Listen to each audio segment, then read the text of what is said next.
Yes, it's a great honor to be invited to come talk, and I think this talk will be very different to what we've heard. So we've heard two talks about precision medicine, and this is a very good example of imprecision medicine because, as you'll see, our management of hematuria is really just based on history. There's not really a lot of evidence behind it. So one of the things I always get asked is, where's Guildford? And there's a map of London, and it's a very nice county town, very nice high street out in the countryside. That's our urology department, and we're the regional centre for bladder cancer, so we service 7 hospitals with a catchment area of about 1.8 million. And we have a weekly video MDT for all the complex bladder cancer patients. So I want to start off with some definitions. So the talk was really asking me to talk about hematuria. And we use lots of different words in a slightly loose way. So I think one of the things you have to be very careful about when you're looking at the data is exactly what kind of hematuria are you talking about? Are you talking about visible hematuria, or are you talking about non-visible hematuria? And one of the things that I really want to flag up is that we use this word microscopic hematuria, but it's actually quite an imprecise term because it's actually saying that you've looked down a microscope to see it. And nowadays, we're really diagnosing non-visible hematuria mainly with dipstick. So I think the term microscopic hematuria probably is historical, and we should really stick to using non-visible hematuria. And then I want to really look at some hematuria myths. These are, like the legend of King Arthur, have kind of just developed over many, many years. I remember a lot of them go as far back as when I was at medical school. And I think it's really interesting just stopping and asking, how on earth did we start looking for microscopic hematuria? Well, there must have been an important trial that showed that this was a very important thing to do. And in fact, when you look at it, it's really interesting. It shows you how medicine used to happen. And this is a British urologist, Jim McAlpine. He first reported the association between dye manufacturing and bladder cancer. So the problem then became one of how on earth did you screen the patients, or rather the workers in dye manufacturing, because they had this risk. So back in 1925 was the first time people started looking at red blood cells under the microscope, but obviously, as you can imagine, it was very inaccurate. So in the 1950s, we then had lab-based quantitative tests, which were still looking at, well, they had changed to looking for chemicals on the red blood cells. So because microscopy was so time-consuming, these quantitative tests came around in the 1950s. But what's really interesting is that these two chaps, Murray and Free in Bayer Labs in Indiana, developed the Clinitest for glucose in the 1950s. And gradually, over the next 20 years, they started adding little micro tests onto those. And so the first test, the dipstick test for microscopic hematuria, came around in 1976.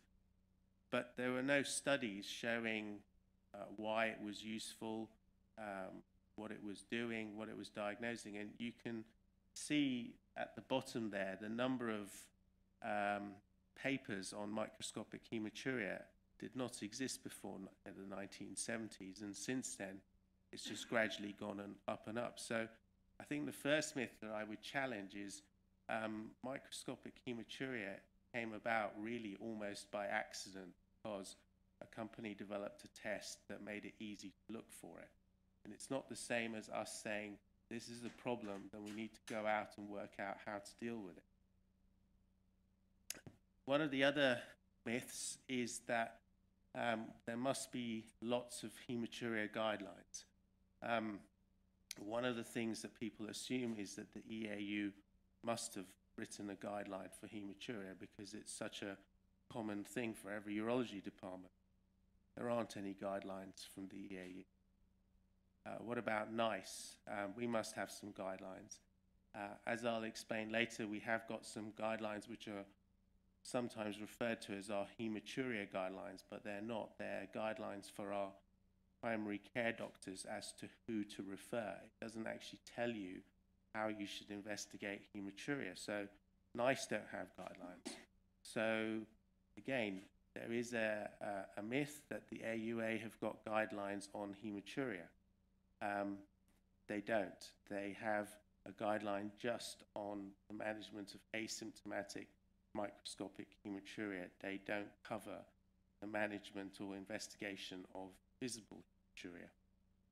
And as I said, NICE have referral guidelines, but actually they're for GPs, not for urologists. The third myth that I want to challenge is that microscopic hematuria is just one entity, that every patient with microscopic hematuria is the same. And if you look at studies, it very much depends on where the microscopic hematuria was detected. So in some studies, microscopic hematuria was detected as a result of population screening, so completely healthy patients who were invited to attend for screening. Then there was some studies where it was individual health screening. So essentially, this is what we often see nowadays, which is that the patient has an annual health screen by their GP or their company doctor, and they detect some microscopic hematuria.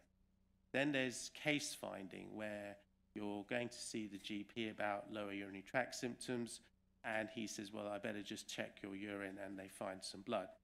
And then finally, symptomatic microscopic hematuria is when the patient presents with dysuria, lower urinary tract infection. And the thing that I really want to say is that all those first three patients are defined as this term asymptomatic microscopic hematuria. But actually, if you look at the papers, the incidence are very different, because you can imagine if you look at a healthy population that are just walking around in town, the incidence of microscopic hematuria will be much lower than if you're case finding in a doctor's surgery. So again, it's very hard to interpret data because, as we'll see, a lot of the studies just mix everything together, and it's very hard to understand exactly what we should be doing for what group of patients. And then the final myth is that for such a common problem for urologists, I think every single urologist in this room must have spent a lot of their time investigating patients with hematuria with flexible cystoscopy. There must be a lot of evidence to support our investigations. And I'll talk about this a bit later, about a project to develop some guidelines. But when they did a very, very complicated and detailed search to look for support, to look for papers, they didn't find any papers that were suitable, and they found one old review by hand searching. So there's actually very little high quality evidence in hematuria, unlike, for example, we just heard with prostate cancer. So what is the evidence for invasive investigations and imaging, which is the title of my talk? In theory, you'd think this would be quite easy, because essentially you could just draw up a table like this saying visible hematuria, non-visible hematuria, and let's look for some papers that go into each of those boxes. And one of the things I would stress is that I'm not going to cover urine biomarkers in my talk. Unfortunately, as we'll see, all the studies mix these four boxes up completely, and so it's very hard, for example, to give you very specific recommendations about what the invasive investigation should be just for visible hematuria, because they're just mixed in with the patients with non-visible hematuria.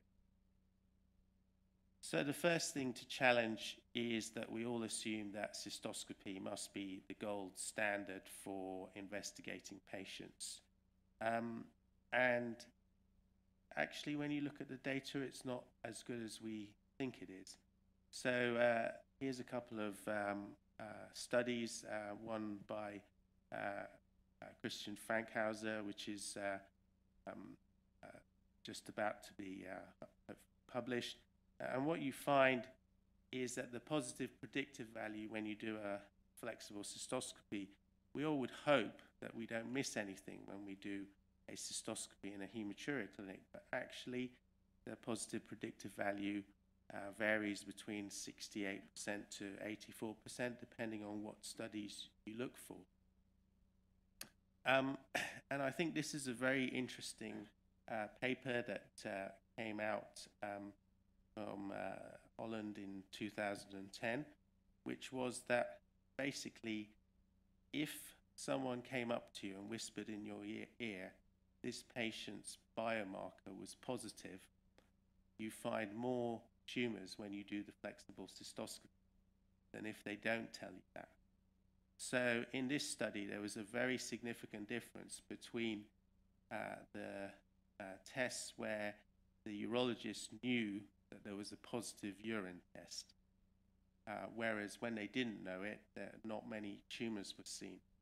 So I think this is telling us that basically we tend to look around the bladder, and if we are worried that there's something definitely there, we will look harder. And so, you know, maybe cystoscopy is not as good as we first thought, and maybe one role of biomarkers would be as a companion test for cystoscopy to give us an advance warning that there is likely to be something in the bladder that we should spend a lot of time looking for. Another interesting question is, it has to be asked, is did we ever look at whether doing rigid cystoscopy was better than flexible cystoscopy? I mean, again, flexible cystoscopy was a tool that came in. There must have been some studies done to compare it and make sure that it was as good as rigid cystoscopy. What are its weaknesses? What are its strengths? Again, there's never been any randomized trials comparing rigid and flexible cystoscopy. We just introduced flexible cystoscopy and started using it and assumed that it's equivalent, but the answer is we don't really know. And then finally, what happens if we used enhanced visualization at flexible cystoscopy for the purpose of investigating hematuria? We're all aware of PDD, narrowband imaging, and then the STORT system that SPIES. So when we did the NICE bladder cancer guidelines, we looked at this question and looked at the data which is shown up there, comparing PDD with white light cystoscopy and also narrowband imaging with white light cystoscopy. And the conclusion of this was that basically whatever enhanced visualization method you can use is going to be better than white light cystoscopy. And so in the NICE guidelines, there's this slightly confusingly worded recommendation because they decided that they wanted to word it in a particular way. But the message that we really came across when we reviewed this data was that it was very difficult to pick between PDD or narrowband imaging, but that whatever you used over and above white light cystoscopy, whether it was a biomarker or some kind of enhanced visualization, improved the detection rate over and above white light alone. And so maybe we should really be starting to look at some of the potential shortcomings of using white light cystoscopy in the setting of a hematuria investigation and think about adding something else. I personally think that PDD is going to be not really an option for flexible cystoscopy because it's very time consuming to put the drug into the bladder. But imagine if you just had a button on the end of your flexible cystoscope that you could just flick and it improved your visualization. I think we'd all definitely use it. So what about the evidence for imaging? Well, this is where we come across the one and only systematic review on hematuria, which was done in 2006. And this is the only paper that's actually tried to look at what we do with hematuria in a systematic way and see what the evidence for it is. So when we look at the evidence for imaging, this is the ROC curve. One of the things that you'll notice is it's very sparsely populated. And that's because back in 2006, there were only 6 studies that had actually looked at a comparative way of what imaging you should be using to investigate hematuria. And you can see that they all have pretty good sensitivity, particularly CT scan.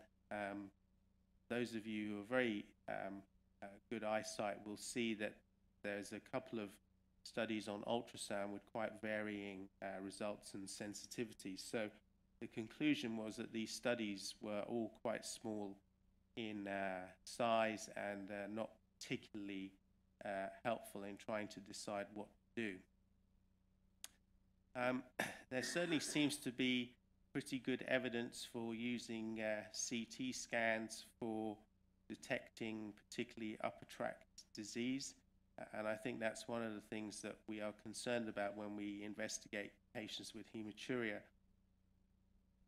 And I think over the years there's been this gradual increasing use of CT urography as the gold standard for all types of investigation. Just out of interest, does anyone use ultrasound to investigate hematuria in the hematuria clinic, or is it all CT? We use CT, but this was a very interesting paper that came out last year, and really shows us that maybe we should be rethinking this. And what they did was that they looked at 5 guidelines. Now, at one end of the guidelines were the Dutch and Canadian Urological Association guidelines, which suggested that the patient should be investigated by cystoscopy and ultrasonography. At the other end of the guidelines was the AUA guidelines, which suggested that every patient should receive a CT scan. And there were a couple of guidelines, for example, this Hematuria Risk Index that came somewhere in the middle. And what they did was to model, based on 100,000 patients, what the likely outcomes would be if you followed these protocols.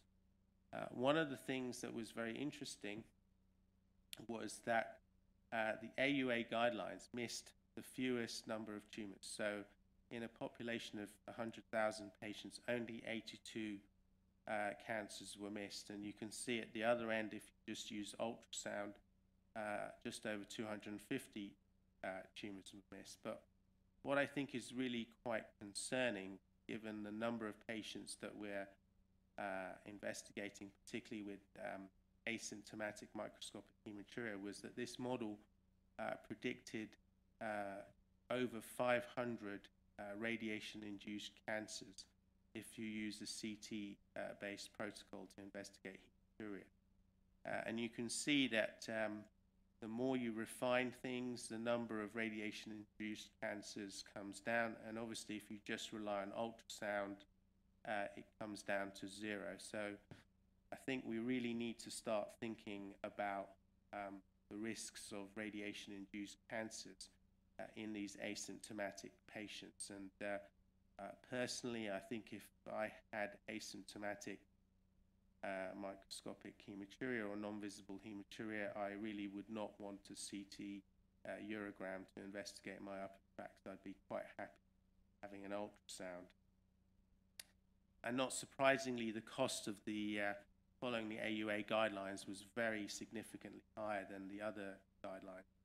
So what they came to the conclusion of, which was really quite a game changer, particularly in terms of the way Americans think about investigating hematuria, was that it cost nearly $1 million more per urinary tract cancer detected to follow the AUA guidelines compared to most of the other guidelines. And I think this is the way things are moving, certainly for asymptomatic microscopic hematuria. We presented the results of the DETECT study in the UK, which had over 3,000 patients.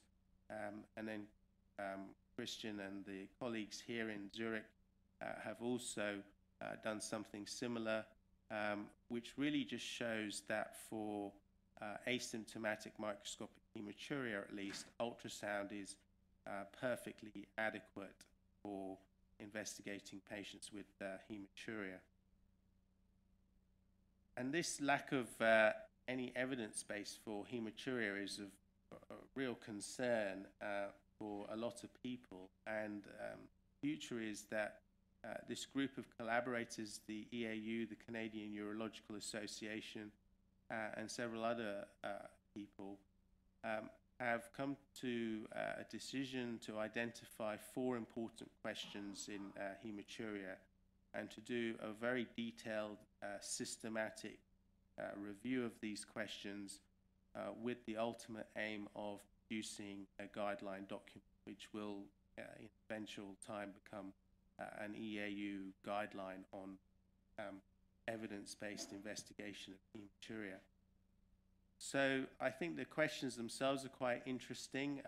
The red one is obviously relevant to the topic of this talk, which is what diagnostic strategy should we use to reduce the risk of urological cancer? But the other last 2 questions as well are quite important questions which we've never really adequately addressed and which were outside the topic of this talk, which is that if a patient has a negative workup, should we follow them up? And if they have persistent, particularly non-visible hematuria, do they need following up? These are 2 questions that we really don't know the answer to, and hopefully we will after these reviews are completed. So in conclusion, there's very little evidence to support our approach to investigating hematuria. I think there is, however, clear evidence that CT should be reserved really only for visible hematuria and certainly not for non-visible hematuria. Again, outside the topic of this talk, but I would really challenge that maybe we should abandon testing in primary care for asymptomatic non-visible hematuria, and certainly the Scandinavian countries now all have stopped testing in primary care for non-visible hematuria, and they do feel that that has actually freed up a lot of resources in urology departments to concentrate on investigating other patients. Then finally, I think the standard for white light cystoscopy is probably not quite as good as we think, and we may need to start thinking about using some kind of companion to the white light cystoscopy to improve our detection. Thank you.